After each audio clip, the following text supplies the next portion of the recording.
বিশ্বসেরা leg spinner Rashid খানের তোপের মুখে রাজস্থান রয়্যালস মুখ থুবড়ে পড়েছে। রশিদ খানের ঘূর্ণিতে একেবারে কুপকাত। তারা গুজরাট টাইটান্সের 229 রান মোকাবিলায় ব্যাটিংয়ে নেমেছিল। তাদের কিশোর কুমার, বৈভব সূর্যবংশী 36 রানে আউট হয়ে যাওয়ার পর তাকে আউট করেছিল মোহাম্মদ সিরাজ। এরপরেই ধসে পড়তে থাকে রাজস্থান রয়্যালস।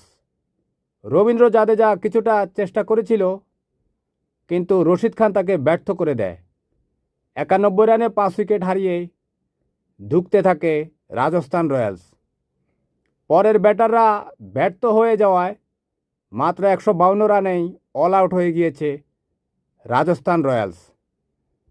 বিশাল অর্থাৎ 77 রানেই রাজস্থান রয়্যালস পরাজিত। এর ফলে রাজস্থান রয়্যালস পয়েন্ট টেবিলের 5-এ চলে গেছে, আর গুজরাট টাইটান্স চলে এসেছে পয়েন্ট টেবিলের 2 নম্বরে। উল্লেখ্য, গুজরাট টাইটান্স প্রথমে ব্যাটিংয়ে নেমে তারা 229 রানের বিশাল স্কোর দাঁড় করায়।